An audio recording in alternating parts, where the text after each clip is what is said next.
Pemirsa, Gubernur Jawa Barat Deddy Mulyadi menyiapkan hadiah bagi warga yang mengungkap peredaran tramadol dan obat keras tertentu di wilayah Jawa Barat. KDM mengajak warga laporkan temuan dengan melapor ke aparat maupun melalui unggahan media sosial.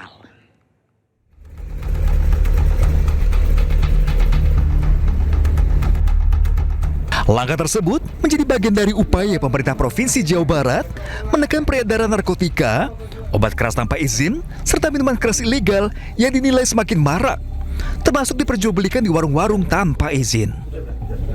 KDM mengajak warga melaporkan temuan tersebut kepada aparat berwenang maupun melalui unggahan di media sosial. Ia menegaskan masyarakat yang aktif melaporkan akan diberikan hadiah. Ya, kami sampaikan ya, sekarang ini banyak orang yang jualan tramadol dan warung-warung minuman keras ilegal. Bagi warga Jabar, siapa yang bisa memposting, menceritakan warung-warung tramadol di media sosial, saya akan kasih hadiah juga. Ayo, kita ramaikan media sosial kita dengan menayangkan orang-orang yang berdagang di Jawa Barat, merusak moral anak-anak Jawa Barat. Oke, Bapak? Kolaborasi antara aparat dan masyarakat diharapkan mampu mempersempit ruang gerak pelaku sekaligus memberikan efek jera terhadap peredaran obat-obatan ilegal.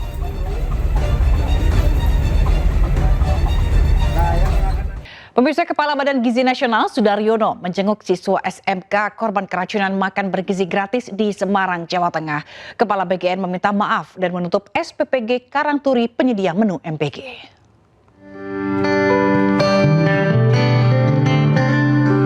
Kepala Badan Gizi Nasional Sudaryono menjenguk siswa SMK Negeri 6 Semarang, Jawa Tengah yang menjadi korban keracunan makan bergizi gratis. Sudaryono menyampaikan permohonan maaf dan berjanji akan menindak dapur MBG bermasalah. Namanya siapa? Diandra kelas berapa? Kelas 12. Minta maaf ya. Minta maaf. Pokoknya cepat sembuh. Sekarang udah enakan, Dek. Panggilannya siapa? Naya. Boleh cerita nggak? Waktu makan nggak ada ini? Nggak ada rasa apa gitu? Ya, saya tuh kiranya emang rasanya seperti itu. Oh, Bu kira gitu ya?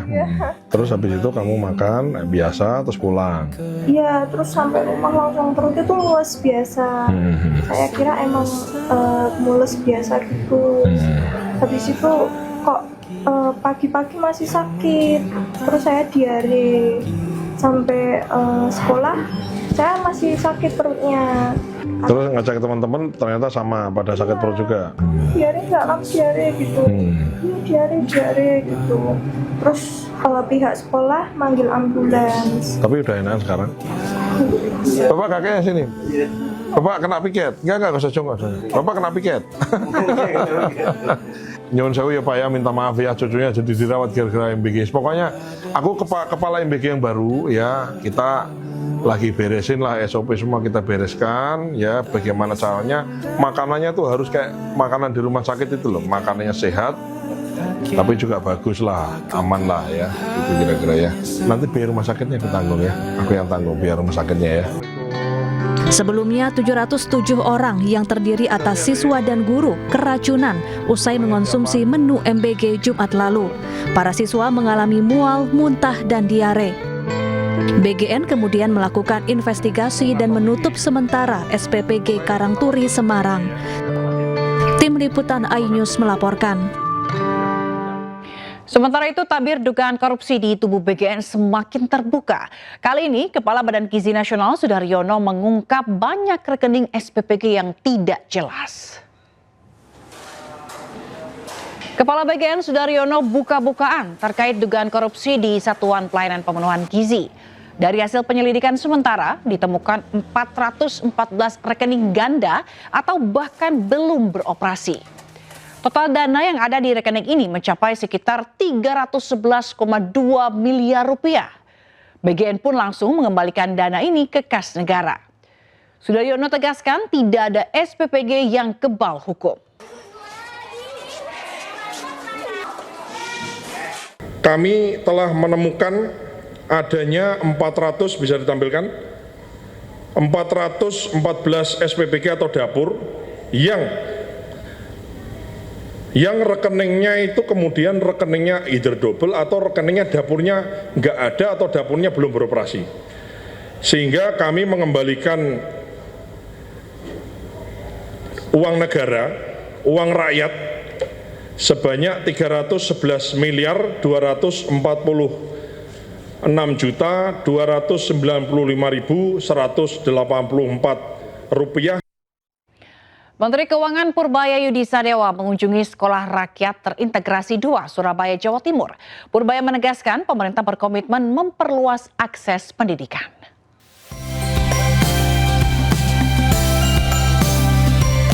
Kunjungan ini dilakukan untuk meninjau langsung kesiapan sarana dan prasarana, sekaligus memastikan terlaksananya kegiatan belajar mengajar yang telah berjalan sejak 30 Juli 2026 berlangsung dengan baik.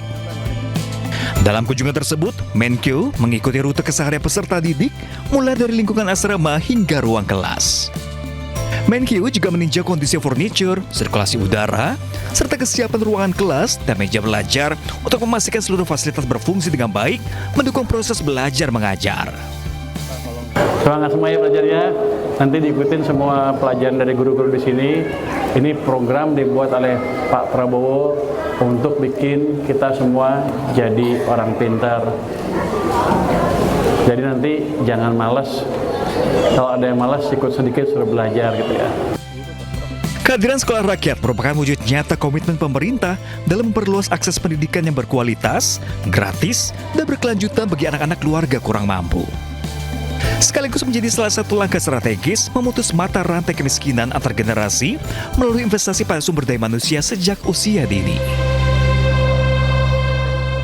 Pemirsa, usai disentil Gubernur DKI Jakarta, pagar besi setinggi hampir 3 meter yang baru dibangun di depan sebuah mal di Jakarta Selatan akhirnya dibongkar.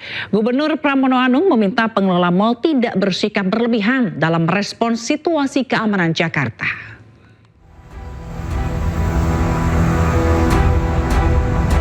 Ramai memicu spekulasi soal situasi keamanan Jakarta. Pagar besi yang sebelumnya membentang di area depan sebuah mal di kawasan Kasablanka, Jakarta Selatan, akhirnya dibongkar. Area depan pusat perbelanjaan kembali terbuka dan akses keluar masuk pengunjung terlihat normal. Sebelumnya, pemasangan pagar besi setinggi hampir 3 meter dan sepanjang 100 meter ini memicu tanda tanya. Publik berspekulasi pembangunan pagar besi untuk mengantisipasi situasi keamanan dan maraknya aksi massa di Jakarta. Tidak ingin spekulasi berkembang menjadi kecemasan, Gubernur DKI Jakarta Pramono Anung meminta pengelola mal membongkar pagar besi. Pramono meminta pengelola tidak bersikap berlebihan dalam merespons situasi keamanan kota. Mungkin bagian dari kekhawatiran, tetapi nanti pada saatnya pasti saya akan minta untuk pagar-pagar itu dilepas kembali. Karena kekhawatiran yang berlebihan juga tidak baik. Dan saya sebagai Gubernur Jakarta koordinasi dengan TNI, Polri. Sementara itu, setelah pagar besi ramai jadi sorotan publik, pihak Mall Pakuan Group membantah pemasangan pagar untuk menghalau aksi massa, namun semata memberikan keamanan dan kenyamanan bagi pengunjung. Tim Liputan iNews melaporkan. Gubernur DKI Jakarta Pramono Anung juga menyiapkan lahan seluas 40 hektar di Ciangir, Tangerang, Banten untuk pengolahan sampah organik. Lahan itu akan dimanfaatkan untuk mengolah sampah Jakarta agar beban TPST Bantar Gebang berkurang.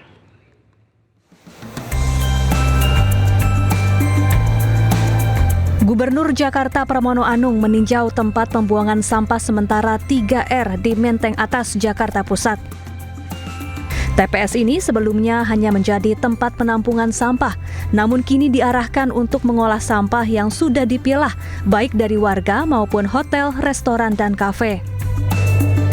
Dalam kesempatan ini, Pramono menyebut pengelolaan sampah Jakarta kini tidak lagi hanya mengandalkan pengangkutan ke Bantar Gebang, Bekasi, tetapi mulai membangun sistem pengolahan dari hulu ke hilir. Pemprov DKI membebaskan 40 hektar lahan di Ciangir, Tangerang, Banten untuk mengolah sampah organik dari Jakarta. Yang dirubah menjadi pilah, angkut, olah seluruh TPS 3R. Kalau itu bisa dilakukan, maka mengurangi cukup signifikan jumlah sampah yang harus dikirim ke Bantar Gebang sampai menunggu pembangunan pembangkit listrik tenaga sampah yang ada di Jakarta. Maka dengan demikian creative financing yang seperti ini, kerjasama swasta dengan pemerintah DKI Jakarta yang saling memberikan manfaat akan kami teruskan dan kami membuka diri untuk itu. Pemerintah juga mengimbau masyarakat untuk membiasakan mengurangi dan memilah sampah di rumah sebelum dibuang, sehingga jumlah sampah di Jakarta berkurang signifikan. Dari Jakarta, Tim Liputan iNews melaporkan. Kita ke informasi lainnya, pemirsa, dinilai beban pekerjaan semakin berat. Asosiasi Kepala Daerah mendesak DPR dan pemerintah menaikkan gaji mereka. Gayung bersambut, Menteri Dalam Negeri Tito Karnavian membuka peluang merevisi Peraturan Pemerintah Nomor 109 Tahun 2000 tentang gaji kepala daerah.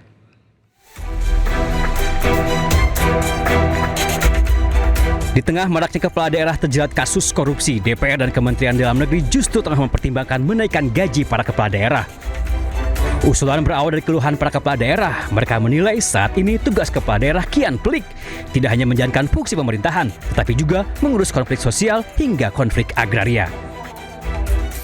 Melakukan revisi terhadap PP nomor 109 tahun 2000 tentang kedudukan keuangan kepala daerah dan wakil kepala daerah. Poin 2 ini sudah 26 tahun tidak ada penyesuaian, sedangkan perkembangan situasi ekonomi politik kita semakin kompleks dan tanggung jawab kepala daerah juga semakin besar.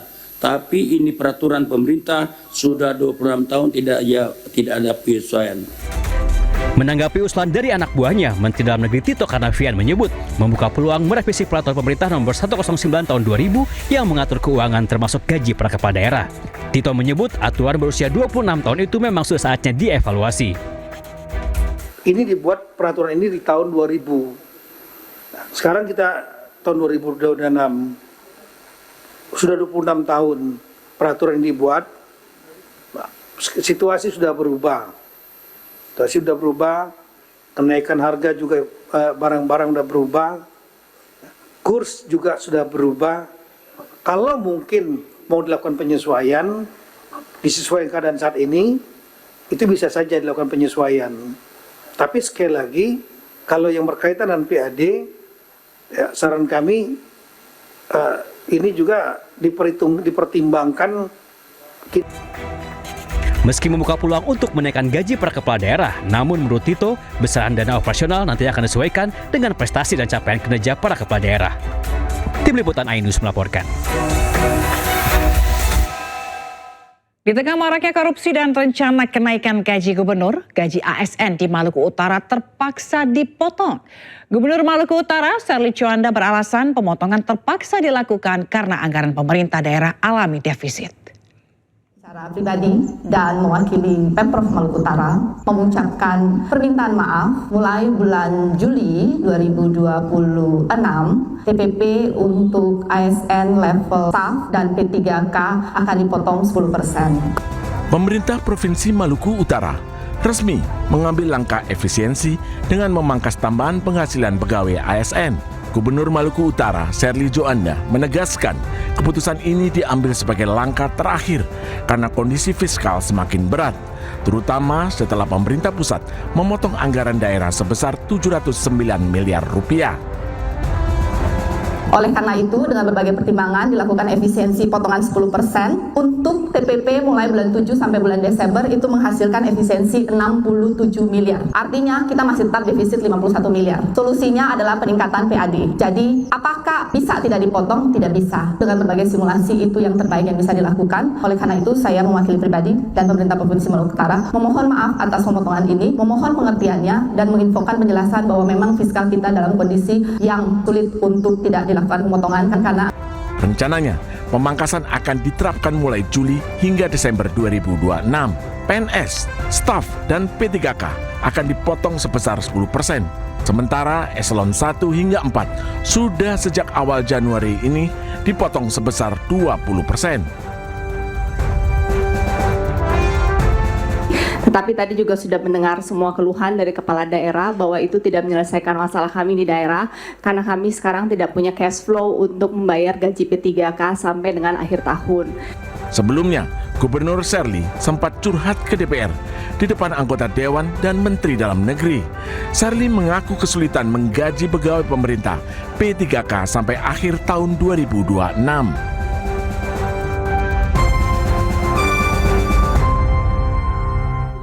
Pemirsa, Gubernur Jawa Barat Deddy Mulyadi menyiapkan hadiah bagi warga yang mengungkap peredaran tramadol dan obat keras tertentu di wilayah Jawa Barat. KDM mengajak warga laporkan temuan dengan melapor ke aparat maupun melalui unggahan media sosial.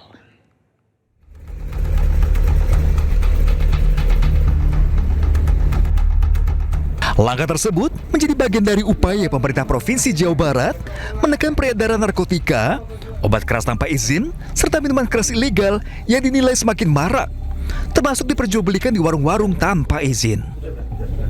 KDM mengajak warga melaporkan temuan tersebut kepada aparat berwenang maupun melalui unggahan di media sosial. Ia menegaskan masyarakat yang aktif melaporkan akan diberikan hadiah.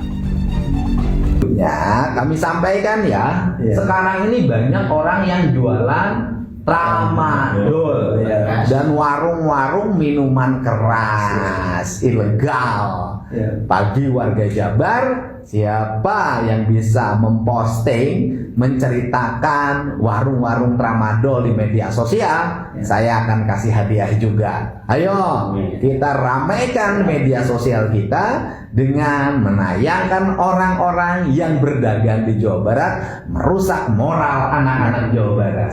Oke, Bapak? Kolaborasi antara aparat dan masyarakat diharapkan mampu mempersempit ruang gerak pelaku sekaligus memberikan efek jera terhadap peredaran obat-obatan ilegal.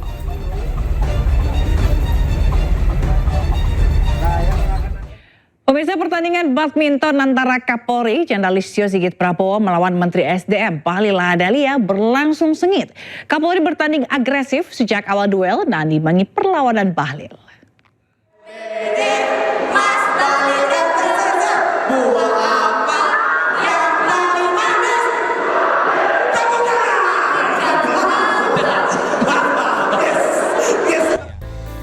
Duel seru tersaji antara Kapolri Jenderal Listio Sigit Prabowo melawan Menteri ESDM Bahlil Lahadalia dalam pertandingan badminton pada penutupan Kapolri Cup 2026 di GOR Universitas Negeri Jakarta.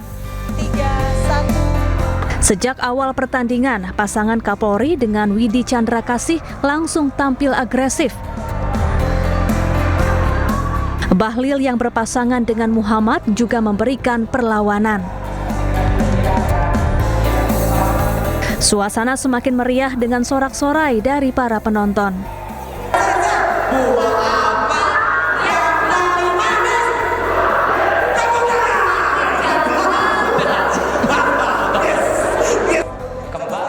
Adapun Kapolri Cup 2026 berlangsung sejak 27 Juli lalu. Selain menjadi ajang kompetisi, Kapolri Cup juga menjadi wadah pembinaan dan penjaringan atlet-atlet potensial untuk mengembangkan kemampuan di tingkat nasional maupun internasional. Dari Jakarta, tim liputan iNews melaporkan.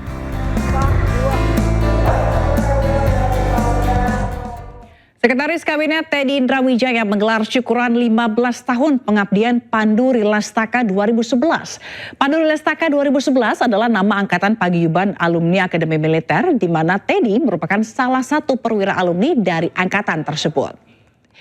Dan informasi ini sekaligus menutup Pemimpin Rakyat hari ini. Temukan informasi-informasi terbaru lainnya di www.inews.id dan cuplikan tag berita iNews dapat Anda saksikan di kanal YouTube @officialinews.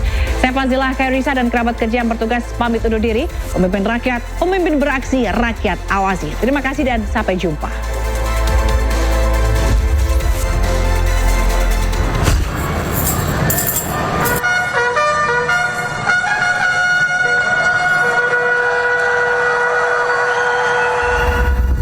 Sudah kompak, tentunya kita akan menjadi kuat sehingga nanti ke depan kita memberi dampak yang baik untuk masyarakat, bangsa, dan negara. Setuju? Saya minta semuanya, salam 2011!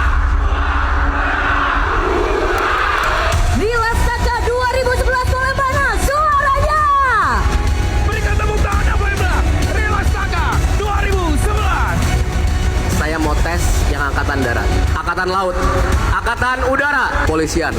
Ibu-ibu yang di belakang semua, para pengasuh dan junior, salam 2011.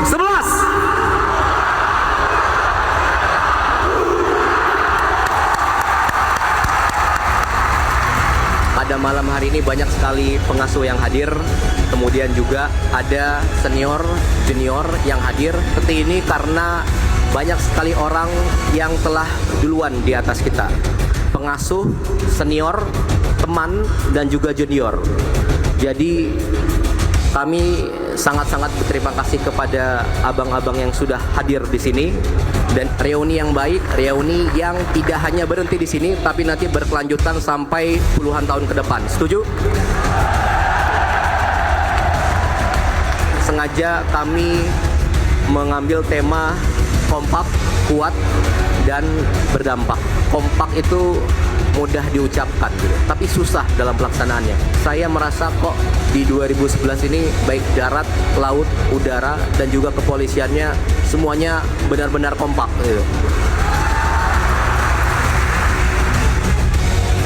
Kompak itu bukan berarti harus terus-menerus bersama. Yang penting kita jauh secara raga, tapi kita dekat secara hati, gitu ya. Siapapun ada di atas, siapapun duluan, dukung, support. Kalau sudah kompak, tentunya kita akan menjadi kuat, ya. Kuat itu bukan kuat untuk apa-apa. Pertama, diri sendiri kuat, kita kuatkan keluarga kita kuatkan teman-teman kita. Hingga nanti ke depan kita memberi dampak yang baik untuk masyarakat, bangsa, dan negara. Setuju? Jadi saya minta berbaik-baiklah sama semua orang. Kita nggak tahu siapa yang nanti membantu kita. Saya terus terang banyak sekali dibina oleh abang-abang 2008, 2007, dan 2009. Saya mau pesan ke teman-teman saya di sini, jangka panjang semuanya bercita-cita menjadi jenderal. Tapi nggak usah terlalu panjang dulu mikir ya. Mikir jangka pendek aja dulu. Jadi saya minta mumpung ada waktu, bekalilah diri dengan apapun. Tetap jaga persahabatan, jaga komunikasi yang baik dengan siapapun. Bila bisa bantu orang.